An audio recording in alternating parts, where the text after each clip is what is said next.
먼저 하나님의 말씀 베드로전서 3장 18절로 21절의 말씀을 제가 봉독하겠습니다. 그리스도께서도 단번에 죄를 위하여 죽으사 의인으로서 불의한 자를 대신하셨으니 이는 우리를 하나님 앞으로 인도하려 하심이라. 육체로는 죽임을 당하시고 영으로는 살리심을 받으셨으니 그가 또한 영으로 가서 옥에 있는 영들에게 선포하시니라. 그들은 전에 노아의 날 방주를 준비할 동안 하나님이 오래 참고 기다리실 때 복종하지 아니하던 자들이라.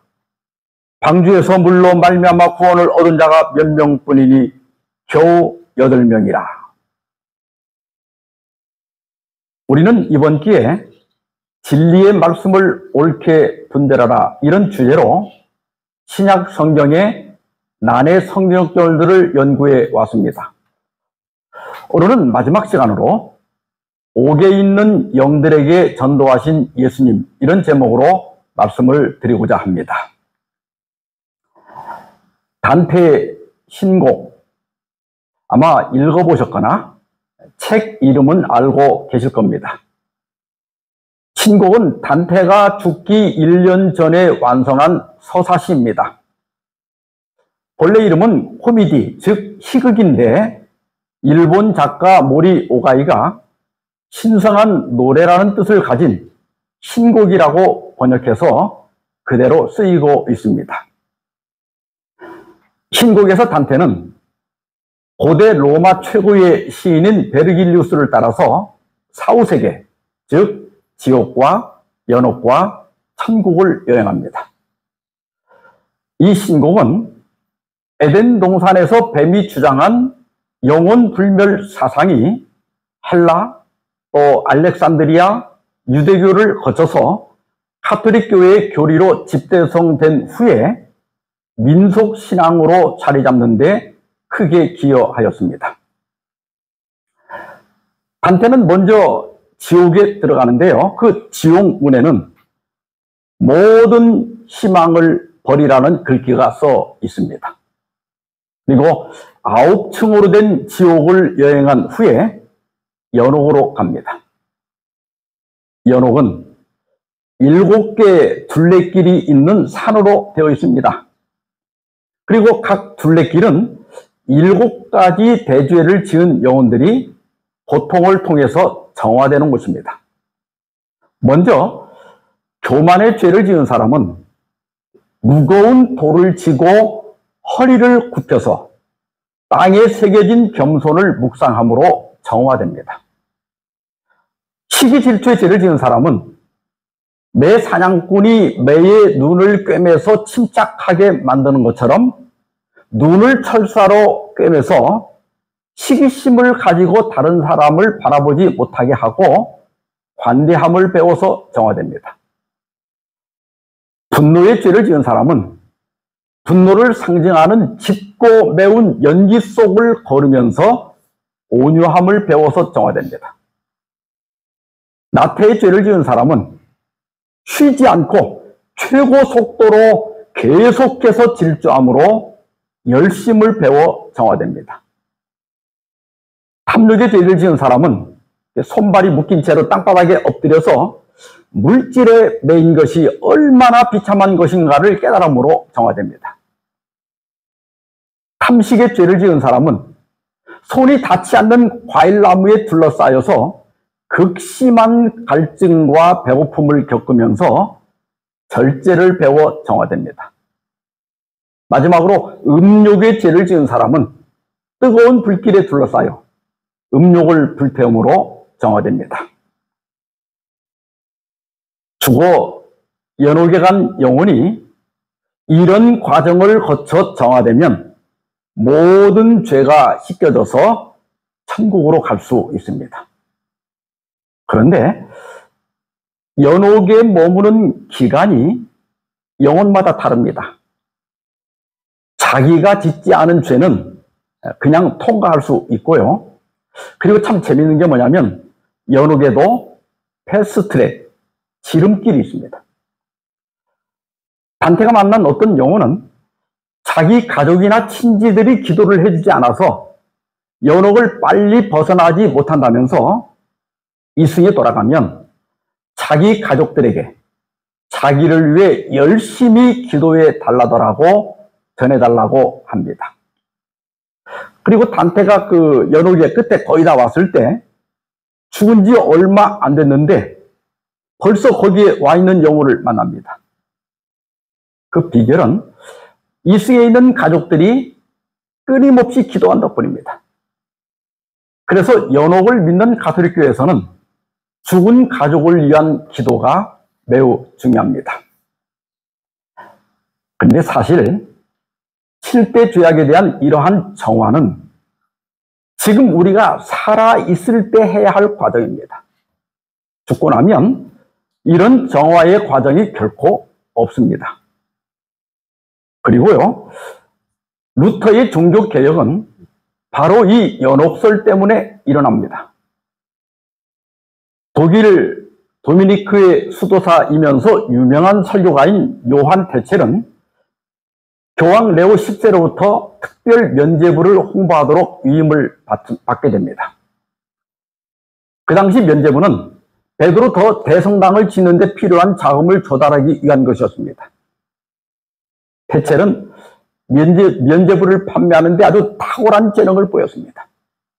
그는 말하기를 면죄부를 사면 자신의 죄를 용서받을 뿐 아니라 연옥에 있는 부모, 친지들의 영혼들이 그 동전이 헌금함에 떨어져서 짤랑 소리를 내는 순간 연옥에서 튀어나온다고 가르쳤습니다.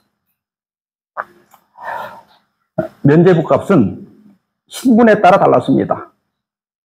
왕과 왕비, 대주교 이런 분들은 25플로린, 상인은 3플로린, 가장 가난한 신자는 4분의 1플로린이었습니다. 플로린은 금화 단위인데요. 1플로린에는 약 3.5g의 금이 함유되어 있었다고 합니다. 정확하진 않지만 챗GPT로 계산을 해보니까 금 1g당 60달러로 계산하면 왕과 왕비, 대주교는 약 630만원, 상인은 75만원, 가난한 신자는 6만원 정도를 내면 면죄부를 살 수 있었습니다. 비텐베르크 대학의 신학 교수인 루터는 이러한 면죄부 판매에 크게 분노했습니다. 그래서 1517년 95개조의 반박문을 발표하면서 면죄부 판매를 강력하게 비판했습니다. 이것이 종교개혁의 시발점이 됩니다. 그래서 개신교회는 대부분 연옥설을 믿지 않습니다. 오늘 본문은 신약 성경에서 가장 난해한 성경절입니다. 특히 오늘 본문 중에서 육체로는 죽임을 당하시고 영으로는 살리심을 받으셨으니 그가 또한 영으로 가서 옥에 있는 영들에게 선포하시니라. 이 구절이 매우 혼동을 주는 구절입니다. 얼핏 보면 십자가 이후에 예수님의 육체는 죽어서 무덤에 계셨지만 영으로 부활하셔서 연옥에 가서 노아 당시에 멸망했던 사람들의 영혼들에게 전도한 것처럼 보입니다. 그러나 이러한 해석은 성경의 다른 진리들과 명백히 상충됩니다. 만일 성경의 표현 그대로 해석을 가하지 않고 그대로 예수님의 영이 옥에 있는 영들에게 전도하셨다면 첫째, 결과적으로 영혼 불멸설이 옳게 됩니다. 여러분들이 잘 아시는 것처럼 영혼 불멸설은 성경의 가르침이 아닙니다. 물론 죽음이 완전한 멸절은 아닙니다. 부활 때까지 일시적인 무식 상태에 있게 됩니다. 성경은 이 상태를 거듭 잠이라고 부릅니다. 그래서 영혼 불멸설이 아니라 영혼 수면설이 성경적으로 옳습니다. 둘째로 이러한 해석은 결과적으로 연옥설이 옳게 됩니다. 영혼 불멸설을 믿는 분들도 지옥에 간 영혼은 구원의 기회가 없다는 것을 인정할 겁니다. 그런데 예수께서 옥에 있는 영들에게 전도하셨다면 구원의 기회가 있기 때문 아니겠습니까? 그래서 여기 옥은 지옥이 아니라 연옥이라고 해석할 수밖에 없게 됩니다. 셋째는 이러한 해석은 사후 두 번째 기회가 있다는 말이 됩니다.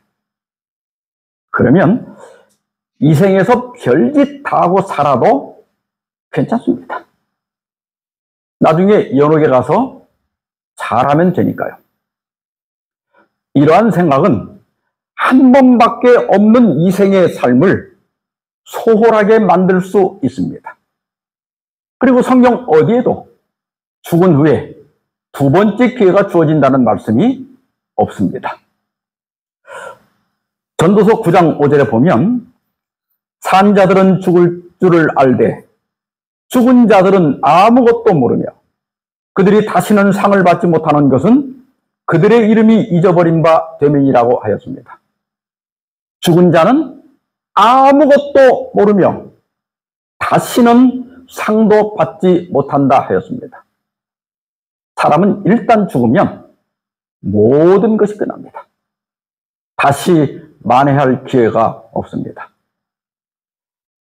또한 히브리서 9장 27절에도 한 번 죽는 것은 사람에게 정해진 것이요 그 후에는 심판이 있으리라고 하였고요. 고린도후서 5장 10절에 보면 이는 우리가 다 반드시 그리스도의 심판대 앞에 드러나 각각 선악간에 그 몸으로 행한 것을 따라 받으려 함이라고 하였습니다. 죽은 후에는 기회가 있는 것이 아니라 심판이 있을 뿐입니다. 선하게 살았든 악하게 살았든 그 행한 대로 대가를 받을 뿐 운명을 바꿀 기회는 다시 없습니다. 그러면 오늘 본문의 의미는 무엇일까요? 우리 성경에는 생략되었지만 헬라어 원문에는 오늘 본문이 왜냐하면 이라고 하는 접속사로 시작됩니다. 이것은 오늘 본문의 말씀이 바로 앞에 있는 17절의 이유를 설명하고 있다는 것을 의미합니다. 자, 그러면 17절을 볼까요? 선을 행함으로 고난받는 것이 하나님의 뜻일진데 악을 행함으로 고난받는 것보다 나으니라. 이 구절은 당시 그리스도인들이 선을 행함으로 고난을 받고 있다는 것을 보여줍니다.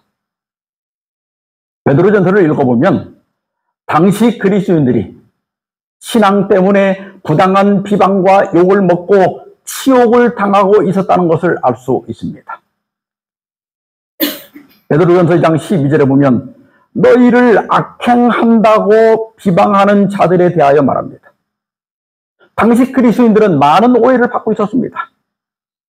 국가에 충성하지도 않고 또 사회 치안을 물랑케 한다는 이유로 고소당하는 일들이 많았습니다. 베드로는 그런 상황에서 유일한 방어책은 이방인들도 칭찬할 수밖에 없는 흠없는 생활을 하는 것이라고 권고합니다. 또 베드로전서 3장 16절에는 그리스도 안에 있는 너희의 선행을 욕하는 자들에 대하여 말합니다. 이것은 그리스도교 원칙에 조화되는 도덕적인 행동들을 의미합니다. 지금도 우리가 성경대로 안식일을 지키고 성경대로 조사심판을 믿고 성경대로 재림을 전파하고 성경대로 채식을 하는데 우리의 이러한 신앙을 비난하고 욕하는 사람들이 있습니다. 베드로는 그럼에도 불구하고 선한 양심을 가짐으로 그들을 부끄럽게 하라고 권고합니다. 그리고 베드로전서 4장 14절에는 너희가 그리스도의 이름으로 치욕을 당하면 복 있는 자로다. 영광의 영, 곧 하나님의 영이 너희 위에 계심이라고 하였습니다. 그때나 지금이나 그리스도인들은 예수쟁이로 조롱을 받았습니다. 그러나 베드로는 그런 조롱을 받는다는 자체가 내가 성령의 지도를 잘 따르고 있다는 증거라고 말합니다. 우리가 세상과 타협하고 살면 고난이 없습니다. 박해가 있다는 것은 우리가 진리를 따라 산다는 증거입니다. 각 시대의 대쟁수 48페이지입니다. 박해의 불이 거의 꺼진 듯이 보이는 것은 무슨 이유인가? 그 유일한 이유는 교회가 세속적 표현과 타협하여 별로 반대를 받을 일이 없는 까닭이다. 그리스도교가 세상에서 인기 있는 유일한 이유는 죄와 타협하는 정신 때문에, 그리고 하나님의 말씀의 위대한 진리들이 너무나 무시되고 있기 때문에, 그리고 교회 내에 활력이 넘치는 경건이 거의 없기 때문이다. 초대교회의 신앙과 능력이 되살아날 때 박해의 정신은 다시 나타날 것이며 핍박의 불길은 다시 타오를 것이다. 그래서 베드로는 그리스도의 이름으로 치욕을 당하면 복이 있는 자라고 말한 겁니다. 그것은 우리가 세상과 타협하지 않고 순결하고 거룩한 신앙을 하고 있다는 증거가 되기 때문입니다. 자, 다시 본문으로 돌아가서 베드로는 선을 행함으로 고난받는 것이 하나님의 뜻일진데 악을 행함으로 고난받는 것보다 나으니라고 말합니다. 선을 행했는데 왜 고난을 받아야 하는가? 그것이 어떻게 하나님의 뜻이 될 수 있는가? 하나님은 고통을 주시는 분이 아닙니다. 고통의 창시자는 사탄입니다. 하나님은 우리가 고통받지 않기를 바라지만은 그러나 때때로 우리의 유익을 위해 고난을 허락하십니다.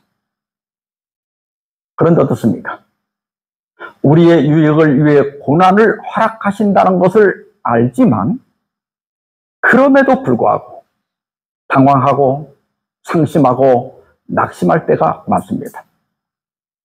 베드로 당시의 그리스도인들도 마찬가지였어요. 그래서 베드로는 예수님이 당하신 고난을 소개하며 그리스도인들을 위로하고 격려하기 위해서 오늘 본문의 권면을 한 것입니다.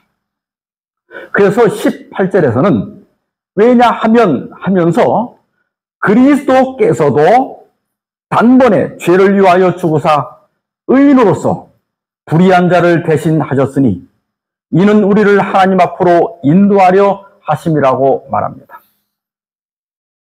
예수님은 우리를 하나님 앞으로 인도하기 위해, 즉 우리를 죄에서 구원하기 위해 그분은 전혀 죄가 없으시고 죽을 이유가 없었지만 불의한 자를 대신하여 십자가에 죽으셨다.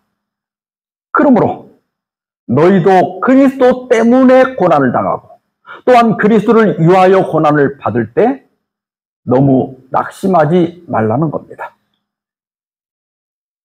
베드로는 그것으로 끝나지 않고 그리스도께서 불의한 자를 구원하시기 위해 행하신 일들을 더 설명합니다. 자, 먼저요.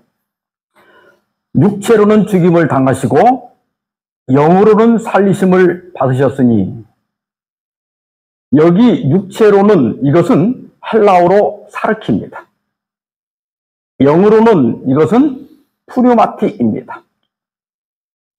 이 문장을 번역하려면 둘 다 육체 안에서 그리고 영 안에서라고 번역하거나 육체로 말미암아 그리고 영으로 말미암아 이렇게 번역해야 일관성이 있습니다. 성육신하신 예수님이 육체 안에서든 육체로 말미암아서든 죽으셨다는 것은 이해하기 어렵지 않습니다. 그러나 예수님께서 예수님의 그 부활을 말할 때 영 안에서 부활하셨다고 번역하면 그것은 예수님이 신적 존재로 부활하셨다는 뜻이 되고요. 영으로 말미암아 부활하셨다고 번역하면 그것은 성령으로 말미암아 부활하셨다는 뜻이 됩니다. 이에 대해서 우리 주석은 이렇게 설명합니다. 인간으로 말미암아, 이 말은 육체로 말미암아 같은 뜻입니다. 라는 이 독법은 신약 다른 곳에서는 사용되지 않기 때문에 뜻이 통한다고 보기 어렵다. 신약 다른 곳에서 육체 가운데, 영 가운데나 그에 해당하는 표현이 그리스도에게 사용될 경우 육체는 인간으로서 그리스도의 지상에서의 존재를 가리키고 영은 부활 후의 신적인 존재로서의 그분의 존재를 가리킨다. 예수께서 이 땅에 오실 때 성육신 하셨습니다. 그리고 그 육체가 십자가에서 죽으셨습니다. 그러나 육체적 죽음으로 예수님의 존재가 사라진 것은 아닙니다. 예수님은 다시 살리심을 받았습니다. 물론 부활 후에도 인성을 간직하고 계셨지만 본래 그분이 가지고 계셨던 영적인 존재로 부활하신 겁니다. 이러한 사실은 고난을 당하는 우리에게 큰 위로와 힘이 됩니다. 죽으셨던 예수님이 부활하셔서 계속 살아계신다는 이 엄청난 사실은 아무리 심한 박해라 할지라도 우리의 존재를 영원히 끝장낼 수 없다는 사실을 보증하는 것입니다. 그리스도께서 죽음을 이기셨다는 사실은 그리스도의 고난에 동참하는 사람들도 불시험을 이기고 승리할 수 있다는 확신을 주는 것입니다. 자, 이제 19절입니다. 그가 또한 영으로 가서 옥에 있는 영들에게 선포하시니라. 자, 이제 우리는 가장 난해한 구절을 다루게 됩니다. 여기 그는 예수님이 분명합니다. 예수님이 영으로 가서 옥에 있는 영들에게 선포하셨다고 했는데요. 여기 영은 무엇이며 또 옥에 있는 영들은 누구이며 언제 갇혔는가 하는 겁니다. 이 구절이 어려워 보이지만 사실 해석이 쉬운 구절입니다. 왜냐하면 바로 이어서 예수님이 언제 가셨는지 그리고 옥에 있는 영들이 누구인지를 베드로가 설명하고 있기 때문입니다. 20절입니다. 그들은 전에 노아의 날 방주를 준비할 동안 하나님이 오래 참고 기다리실 때에 복종하지 아니하던 자들이라. 방주에서 물로 말미암아 구원을 얻은 자가 몇 명뿐이니 겨우 8명이라. 옥에 있는 영들은 누굽니까? 여기 그들은 하고 설명합니다. 그들이 누구냐면 노아가 방주를 준비하는 동안 하나님이 오래 참고 기다리실 때 복종하지 않던 자들입니다. 이것이 키입니다. 19절은 노아 당시에 있었던 일들을 언급하고 있는 겁니다. 이제 하나하나 해석할 수 있습니다. 먼저 예수님이 영으로 가셨다고 하셨는데요. 이것은 어떤 뜻일까요? 베드로전서 1장 11절에 보면 자기 속에 계신 그리스도의 영이 그 받으실 고난과 후에 받으실 영광을 미리 증언하여 누구를 또는 어떠한 때를 지시하시는지 상고하니라. 베드로는 여기서 그리스도의 영, 즉 성령께서 예수님을 통해 이르러 올 구원을 예언하는 구약의 선지자들의 마음을 어떻게 지도하셨는지를 설명하고 있습니다. 따라서 여기 말한 그리스도의 영은 틀림없이 성령을 가리킵니다. 이에 대해 엘렌 화이트는 이렇게 설명합니다. 그리스도께서는 노아 시대의 마귀와 전쟁을 치르고 계셨다. 옛 세상의 거주자들에게 경고와 책망과 초청의 기별을 바란 것은 그리스도의 음성이었다. 따라서 베드로 3장 19절은 이런 내용입니다. 여기 가로 부분에 예수께서 또한 성령으로 말미암아 노아를 통해 가서 옥에 있는 영들에게 선포하시니라. 자, 그러면요, 옥에 있는 영들은 누굴까요? 그들은 노아 당시에 불순종하는 사람들입니다. 노아 시대 사람들을 영이라고 한 것이 우리에게는 좀 이상하게 들릴 겁니다. 요즘 영혼 구원합시다 하면 이게 무슨 뜻입니까? 사람들의 육체는 놔두고 그들의 혼만 구원하자는 뜻입니까? 그렇지 않죠? 현대인들은 영혼을 사람과 같은 의미로 사용합니다. 초기 그리스도인들도 마찬가지였습니다. 그들은 헬라어 푸뉴마, 즉 영을 자주 인간 존재를 가리키는 말로 사용했습니다. 그렇다면 그들이 옥에 있다는 것은 어떤 뜻일까요? 여기 옥은 헬라어로 필라케인데 감시하다, 지키다 그런 뜻입니다. 사람들을 감시하고 지키는 장소가 어디입니까? 감옥이죠. 그래서 옥에 있는 영들은 감옥에 있는 그 당시 사람들을 가리킵니다. 그러면 노아가 실제로 죄를 짓고 감옥에 있는 죄수들에게 전도했습니까? 아닙니다. 그 당시 사람들에게 전도했습니다. 그래서 여기 말한 감옥은 실제가 아니라 상징으로 보는 것이 옳습니다. 창세기 6장 11절로 13절에 보면 그때 온 땅이 하나님 앞에 부패하여 포악함이 땅에 가득한지라.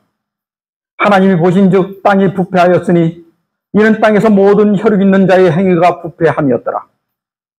하나님이 노아에게 이르시되 모든 혈육 있는 자의 포악함이 땅에 가득하므로 그 끝날이 내 앞에 이르렀으니 내가 그들을 땅과 함께 멸하리라. 이 말씀은 홍수 전 사람들이 얼마나 든든하게 죄의 감옥에 갇혀 있었는가를 생생하게 묘사하고 있습니다. 그래서 하나님은 그들을 땅과 함께 멸하기로 작정하셨습니다. 베드로 후서 2장 19절입니다. 그들에게 자유를 준다 하여도 자신들은 멸망의 종들이니 누구든지 진자는 이긴 자의 종이 됨이라. 베드로는 두 번째 편지에서 같은 논조로 거짓 선생들에 대해 말합니다. 거짓 선생들은 모든 속박에서 자유를 준다고 주장했지만 그들은 이미 멸망의 종 혹은 부패의 종이 되어 있었습니다. 다시 말해 그들은 부패의 감옥에 갇혀 거기서 빠져나올 수 없는 상태였습니다. 그래서 그들이 주장한 자유는 죄로부터의 자유가 아니라 방종이었습니다. 애드벤티스트 리뷰지의 편집장이면서 재림교 성경 주석 편집인이었던 프란시스 니콜은 반대 의견에 대한 답변이라고 하는 책 350페이지에서 이렇게 말했습니다. 홍수 이전 시대의 성령의 사역이 그리스도 시대의 사역과 똑같았음이 분명하다. 곧 그 사역은 죄의 감옥에 갇혀있는 자들에게 복음을 전파하여 거기서 도망할 수 있는 길을 제공하는 것이었다. 베드로는 노아 당시 사람들의 형편과 그리스도의 영의 사역과 그 결과에 대해서 설명하고 있는 겁니다. 당시 사람들은 부패와 포악의 감옥에 갇혀 있었습니다. 그리스도께서는 성령으로 노아를 통해 전파하셨지만 겨우 8명만 그 감옥에서 나올 수 있었다는 것입니다.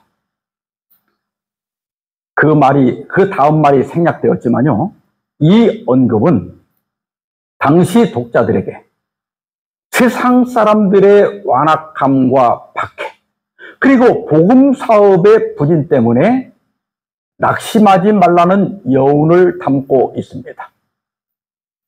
예수님도 그분의 영으로 가서 120년 동안이나 복음을 전했지만 겨우 8명만 구원했다. 그러니 결과가 미흡하다고 해서 너무 낙심하지 말아라.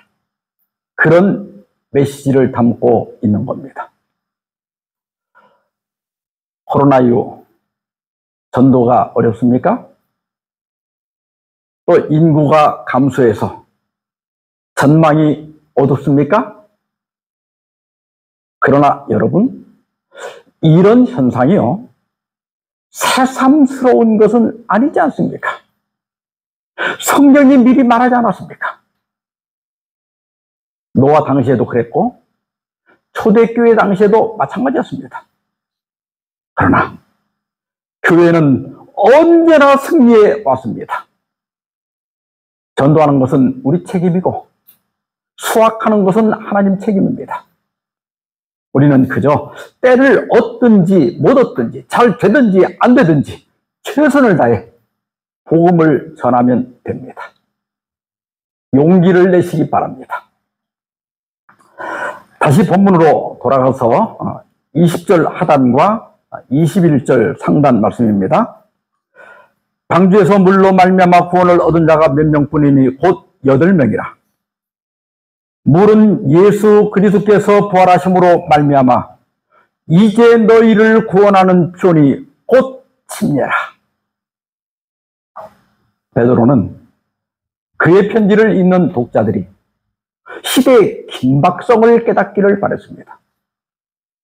노아 당시에는 세상이 물로 멸망한 것처럼 이제는 그 동일한 말씀으로 불로 멸망할 것이며 그때가 멀지 않다고 경고합니다. 베드로는 방주에 탄 노아의 8 식구가 물로 말미암아 구원을 얻었다고 말합니다. 그러면서 물, 곧 침례는 너희를 구원하는 표라고 말합니다. 여기 표는 헬라어로 안티티포스인데 원형을 의미합니다. 노아 가족들이 물로 말미암아 구원을 얻은 것은 표상이다. 원형은 지금 우리가 베풀고 있는 침례이다. 노아의 8 식구가 방주에서 물로 말미암아 구원을 얻은 것처럼 이제 우리는 침례를 통해 하나님 나라에 들어가게 된다는 겁니다. 노아 당시에 복음을 전파하는 사람은 소수였고 조롱과 비웃음을 받았고 결과도 미흡했습니다. 그러나 그들은 물로 말미암아 구원을 받았습니다. 지금 우리 형편도 비슷할 겁니다. 그러나 베드로는 너희는 침례를 통하여 구원의 방주에 들어갔고 구원의 보증을 얻었다고 말하면서 우리를 격려하고 있는 겁니다. 진리를 따르는 길은 외롭고 고통스러운 길이지만 그러나 구원이 보증된 길입니다. 멀지 않은 미래에 우리가 받을 보상을 바라보며 용기와 소망을 갖기 바랍니다. 21절 하단부입니다. 이는 침례는 육체의 더러운 것을 제하여 버림이 아니요 하나님을 향한 선한 양심의 간구니라. 베드로는 침례가 구원의 표라고 증거한 후 서둘러서 그렇다고 침례식 자체가 구원을 보증하는 것은 아니라고 말합니다. 왜냐하면 침례는 육체의 더러운 것을 씻는 목욕이 아니기 때문입니다. 정말 중요한 것은 하나님을 향한 선한 양심의 반응입니다. 진정으로 죄에 대하여 죽고 의에 대하여 살고자 할 때 침례는 구원의 표로서 가치를 갖게 됩니다. 오늘도 몸을 씻기보다 마음을 씻는 저와 여러분이 되길 바라면서 말씀 마치겠습니다. 기도하십시다. 자비로운 주님, 사도 베드로를 통해 우리를 격려하시고 힘을 주시니 감사합니다. 우리는 열심히 노력하지만 결과가 미흡하고 복음의 문은 점점 닫히고 있는 이때 죽음을 이기고 승리하신 주님을 바라보게 하여 주시옵소서. 우리의 믿음 때문에 초롱을 받고 치욕을 당할 때 의로운 자로서 불의한 자를 대신하신 주님을 생각하게 해 주시옵소서. 노아의 8 식구를 물로 말미암아 구원하신 주님, 우리 또한 물 곧 침례를 통해 구원받게 하여 주시옵소서. 진정으로 죄에 대해 죽고 의에 대해 살게 하여 주시옵소서. 이 모든 말씀을 우리 주 예수님의 이름으로 기도하옵나이다. 아멘.